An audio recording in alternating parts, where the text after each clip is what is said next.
Seguimos trabajando para que Gran Canaria vuelva con fuerza. El Cabildo de Gran Canaria lanza la consulta para propuestas ciudadanas frente a la COVID-19. Un canal donde exponer y debatir ideas para construir juntos la nueva normalidad tras el impacto del virus, con la creatividad y la inteligencia colectiva de toda la sociedad gran canaria.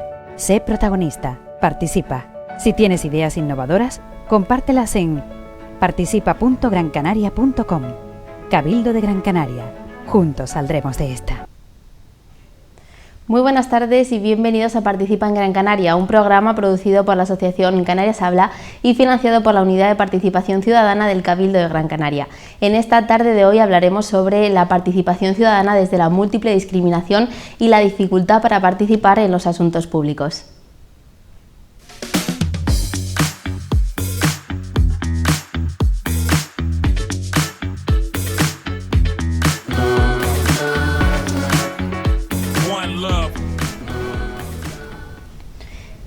Y para hablar sobre esto, contamos hoy con Farhana Mahamoud Dish, letrada, vicepresidenta de la Asociación de Mujeres Africanas en Canarias y presidente de la Asociación Cultural Silvestre de Balboa. Muy buenas tardes. Muy buenas tardes, muchísimas gracias por esta invitación. Muchísimas gracias a ti por estar aquí hoy con nosotros. Un placer. Antes de empezar con la entrevista, me gustaría aclarar que cuando hablamos de múltiple discriminación, hablamos pues de discriminación por sexo, orientación o identidad sexual, rasgos raciales, origen étnico, edad, sexo, religión, patrimonio y discapacidad, ¿vale? Dicho esto, lo primero que me gustaría preguntar es ¿qué papel tiene la participación ciudadana en estas personas sometidas a múltiple discriminación? Pues en este caso el papel es bastante importante, es muy importante porque debemos de partir de la idea básica de que la participación ciudadana corresponde a todas aquellas actividades de intervención de los ciudadanos precisamente en la esfera pública en función de intereses sociales de carácter particular. Eso es un elemento fundamental o dígase esencial, ¿no? De los sistemas democráticos, son bastante importantes y, insisto, son todas aquellas actividades o acciones que pueden llevar a cabo los ciudadanos para intervenir en la designación de los políticos que representan e inclusive también en la política que llevan a cabo esos políticos. ¿Y cuáles son los derechos políticos de participación colectiva? Sí, en este caso, partiendo siempre de la idea de que es un derecho fundamental, esto es muy importante, tanto la participación directa como representativa son derechos políticos.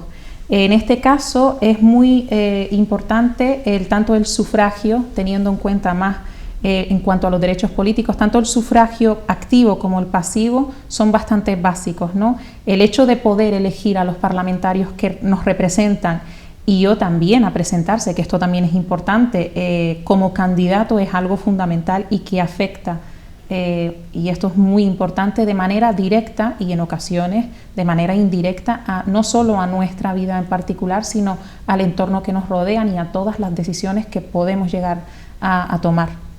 Estas personas de las que hablamos, que como decimos están sometidas a múltiple discriminación, ¿se encuentran con algún tipo de dificultad para ejercer este derecho de participar en los asuntos públicos? Efectivamente, todo va a depender de la complejidad de esa persona en sí. Lo cierto es que la administración, no solo la administración, sino también los representantes políticos tienen que adaptarse a las necesidades del ciudadano y ofrecerle una facilidad para tener una participación ciudadana eficaz y eficiente. De hecho, bueno, yo siempre destaco que en muchas ocasiones no escuchamos, no, se favorece más un colectivo que otro, eso no es así, ¿no?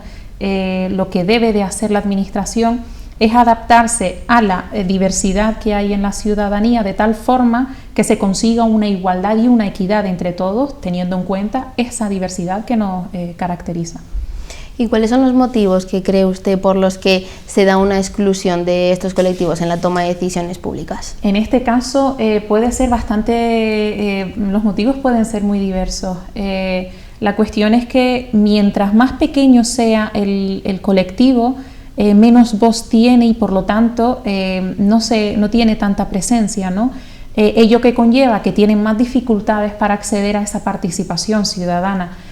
Por eso cuando siempre escuchemos a alguien decir no voy a conseguir nada, por ejemplo, votando, o no voy a conseguir nada haciendo esto, diciendo lo otro, yo siempre digo que todo lo contrario, hay que hacerlo y hay que votar, porque aunque nos dé la sensación de que con nuestra acción no consigamos nada, todo lo contrario, hay que hacer para poder hacer valer nuestros derechos y también del colectivo que en este caso tenga esa dificultad. Totalmente. Anteriormente en su presentación hemos dicho que usted es la presidenta de dos asociaciones. ¿Desde estas asociaciones se plantean algún tipo de propuesta o acción para favorecer la participación ciudadana, sobre todo en las mujeres africanas de la asociación? Sí, en este caso se han realizado varios proyectos, los cuales el objetivo es llegar a esa participación ciudadana a través de la capacitación de la mujer. Ambas asociaciones están muy implicadas con la mujer y en este caso y más concretamente con la enseñanza del idioma, porque es una barrera que realmente hemos presenciado y sigue estando presente. Y por otra parte se han realizado varias charlas, muchísimos encuentros, por ejemplo, con entidades como Médicos del Mundo en este caso, por poner un ejemplo, mediante los cuales se pretende empoderar a la mujer haciéndole saber cuáles son sus derechos que le amparan obviamente y cómo puede ejercitarlos. Esto es muy importante y es una manera también de animar a esa participación ciudadana. ¿Y de qué manera pueden participar estas mujeres en las acciones o propuestas? ¿Cuáles son los requisitos necesarios? Pues en este caso los requisitos que establecemos no son muchos. Lo más importante es tener el interés y precisamente, valga la redundancia, participar. Esto es muy importante desde el momento en el que alguien se ponga en contacto con nosotras porque necesita alguna orientación o inclusive alguna ayuda, siempre la ofrecemos y en este caso no tenemos ningún inconveniente para darla. A día de hoy pues vivimos en un mundo tecnológico y creo que nadie ya discute pues la importancia de Internet y las redes sociales pues como canales de comunicación e información con la ciudadanía, con las personas de la asociación, e incluso en esta época pues de COVID que se debe gestionar las cosas a través de estos canales. ¿Cuál es la presencia de la asociación en Internet y en redes sociales? Pues en este caso le damos una importancia muy una importancia muy grande, ya que de esta forma lo que conseguimos es lo siguiente: llegar a más mujeres y no solo eso, sino que también a través de estos canales, sobre todo Facebook e Instagram, que aprovecho y nos podrían hacer un seguimiento, a través de estos canales se hace ver la participación de esas mujeres, lo cual que conlleva un efecto bastante positivo, que es el siguiente: conseguir que muchas más participen, porque han visto que otras mujeres han participado y no ha pasado nada, todo lo contrario. Entonces no solo es una forma de compartir, sino de captar y que cada vez participen y se animen y se interesen por esa participación. Centrándonos ahora en todos los colectivos que sufren o que están sometidos a múltiple discriminación, en su opinión, ¿qué tipo de acciones o propuestas se necesitarían para favorecer la participación ciudadana de estos colectivos? Yo creo que la metodología que se lleva a cabo los métodos pueden ser muchos. Lo que sí considero es que se debe de hacer incidencia en trabajar en la comprensión y aprendizaje de la participación ciudadana, pero como herramienta, y esto es muy importante, de defensa de sus derechos, de protección e integración, trasladando siempre la idea de que gestionar esa necesidad, entre comillas, de defensa de sus derechos, se hace precisamente, y más en el entorno en el que vivimos a fecha de hoy, una necesidad imperante. Es totalmente necesario que se transmita esa idea, ¿no? Y también considero bastante importante reforzar la participación y formación ciudadana.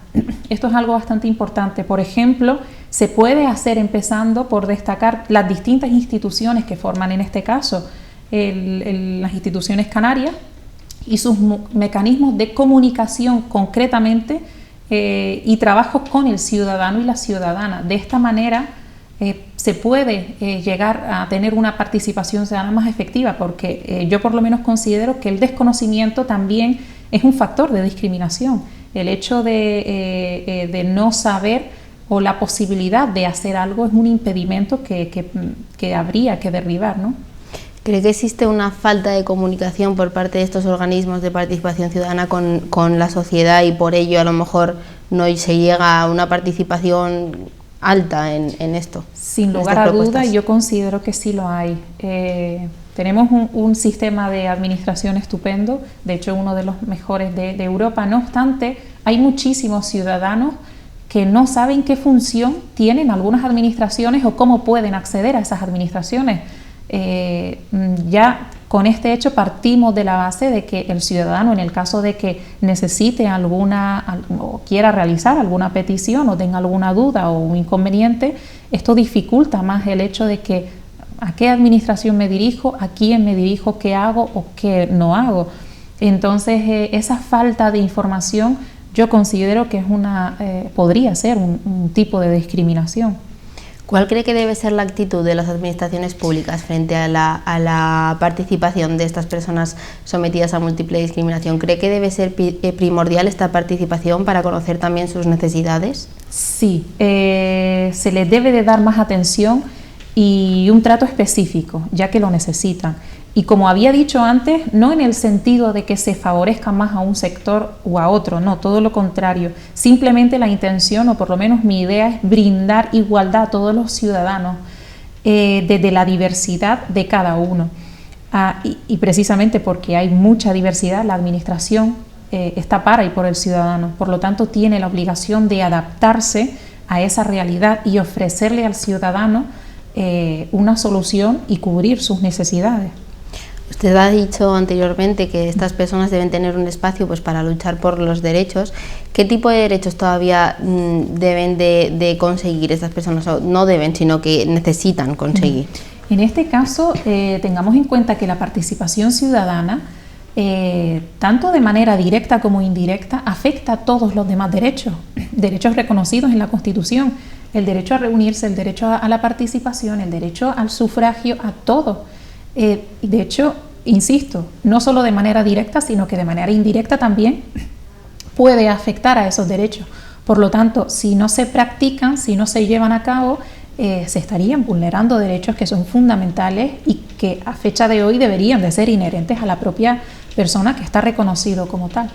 ¿Cree que alguna de las características que he dicho anteriormente cuando hablábamos de colectivos, como por ejemplo puede ser la lengua, puede ser un obstáculo en esta participación? Sin lugar a duda considero que la barrera idiomática es un auténtico problema, como bien se dice, es una barrera muy placable, ¿no? Yo recuerdo que en plena pandemia, desde la asociación nos pusimos en contacto con distintas administraciones para ofrecerles en el sentido de que si necesitan a alguien con un determinado idioma o dialecto africano, ya que aquí en el archipiélago canario hay un número muy elevado de extranjeros, por lo tanto nos vimos con esa necesidad de ofrecer esa ayuda, porque muchísimas socias nos contactaban y querían hacer, por ejemplo, una solicitud, por ejemplo, el ingreso mínimo vital, y no podían, precisamente porque no saben hablar español. Y en este sentido sí que nos pusimos en contacto con las distintas administraciones para ofrecerles eso, ya que da igual la situación concreta del ciudadano, sea la situación administrativa en el sentido de regular o irregular, sea sus dificultades físicas, sociales, etcétera. Se le debe de dar un trato eficaz, y no solo que lo entiendan, sino que comprenda lo que le están transmitiendo. Tras hablar durante esta problemática en la entrevista, ¿qué propuesta plantearían las administraciones para mejorar la participación ciudadana de estos colectivos? Yo considero que las propuestas pueden ser muy diversas, pero considero que la enseñanza es bastante importante. Insisto, el hecho de que el ciudadano sepa cuál es el sistema de la administración y cómo funciona y qué competencias tiene cada administración, porque esto también es bastante importante. No vale que un ciudadano vaya a una administración a la cual no le corresponde darle una solución a un problema. Entonces considero que la enseñanza es básica. El hecho de no tener la información completa puede ser totalmente discriminatorio. Entonces, en ese sentido, yo apoyo bastante esa vía, y también por otra parte el hecho de crear una plataforma que conecte de manera directa tanto al ciudadano con la administración, mediante la cual esa plataforma se puedan transmitir ideas, inquietudes, etcétera, que hoy en día existe, pero no tiene la eficacia que se buscaba a esa idea. Entonces yo considero que es bastante importante el que haya esa conexión directa. La COVID-19, que la ha mencionado antes, ¿afecta directamente a esta participación ciudadana con respecto a las personas sometidas a múltiple discriminación? Porque quizás incluso este hecho lo que hace es reducirles más los derechos, es decir, que les impida más llegar a esta participación en los asuntos públicos. Sí, yo considero que sí, porque insisto, hay muchísimos colectivos en nuestra sociedad, hay muchísima diversidad. Es imposible dar una respuesta eficaz ante tanta diversidad. Por eso hay que no dividir en sectores, sino dar a cada sector lo que necesita. Y claro, hay muchísimos que dada la situación actual, están en su vulneración es mucho más notable, ¿no? Precisamente por su característica o social o física, puede ser religiosa, etcétera, etcétera, es notable. Por lo tanto, que a día de hoy no tengamos solucionado eso, dice mucho de nosotros como sociedad. Por eso tenemos que darle una solución efectiva. ¿Cuáles son las necesidades que usted ve en su asociación con respecto a esta participación con las mujeres africanas? En este caso nosotros hemos tenido muchísimos problemas con la barrera idiomática. De hecho, es muy común el hecho de ver a mujeres africanas en compañía de sus hijos, sus maridos, etcétera, para ir a presentar o solicitar cualquier petición, etcétera. Porque no sabe hablar español, no sabe a dónde ir, cómo tiene que ir, etcétera.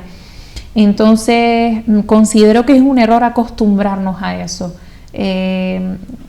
Capacitar a esa persona, empoderarla, no por el hecho de que sea mujer, sino empoderarla con el conocimiento suficiente para que sepa hacer valer sus derechos que le amparan en este caso, es bastante importante. Y nosotros hemos tenido muchísimos problemas con la barrera idiomática, de ahí a que hayamos insistido y por voluntad propia hemos llamado a las distintas instituciones, dígase el Ayuntamiento de Las Palmas, Cruz Roja, etcétera, etcétera. Les hemos llamado personalmente para decirles, en caso de que necesiten a una persona que hable un dialecto concreto, que sepan que pueden contactar con nosotros, que estamos totalmente disponibles para ofrecer esa ayuda. Precisamente le iba a preguntar eso, porque hasta que entiendo pues que si las mujeres africanas vienen a España, pues en algún momento aprenderán el idioma español, pero hasta que eso ocurre no existe ningún organismo o profesional que pueda comunicarse con ellas a través de otra lengua, ya sea pues la lengua que esa persona hable. Es lo que pretendemos conseguir. A nivel administrativo es algo que no existe. Cierto es que en todo el aspecto judicial, por ejemplo, desde el momento en el que una persona sea detenida, etcétera, sea de habla de otro idioma, tiene el derecho, y de hecho es fundamental, de que le asista un intérprete de su idioma. No obstante, a nivel administrativo es algo que no hemos ni valorado ni se ha planteado, y yo considero que se debería de hacer, porque hay muchísimos aspectos en algún procedimiento social o en alguna solicitud ante el gobierno de Canarias o ante la administración, el ayuntamiento o lo que sea. Es importante que esa persona sepa o pueda transmitir lo que pretende y de la misma manera entienda lo que se le está diciendo. Es muy importante. Bueno, y para terminar me gustaría preguntar qué tipo de beneficios se obtendrían de la participación de todos estos colectivos sometidos a múltiple discriminación. En este caso, obviamente seríamos una sociedad no completa, porque es algo utópico, pero sí más completa, que respeta los derechos. Es muy importante, insisto. El desconocimiento puede ser discriminatorio. El hecho de no conocer o no saber cómo defenderte ante una situación, eso es totalmente discriminatorio. Tenemos que evitar eso, tenemos que dar igualdad, conseguir una equidad entre todos los ciudadanos. E insisto, no es cuestión de darle prioridad o más interés a un sector o a otro, no, todo lo contrario, es tener equidad. Y básicamente porque algunos necesitan más ayuda, pues se les tiene que ofrecer, ¿no? Es bastante importante, al igual que se ha establecido en determinados establecimientos la obligación de establecer una rampa para que una persona con alguna discapacidad física pueda acceder, pues esto es exactamente lo mismo. Sin acondicionar ese establecimiento, esa persona no puede acceder, pues esto es exactamente lo mismo. Es muy importante el romper el desconocimiento mediante la enseñanza. Pues muchísimas gracias, Farhan, ha sido un placer. Igualmente, muchísimas gracias. Nosotros nos vamos a publicidad y enseguida volvemos.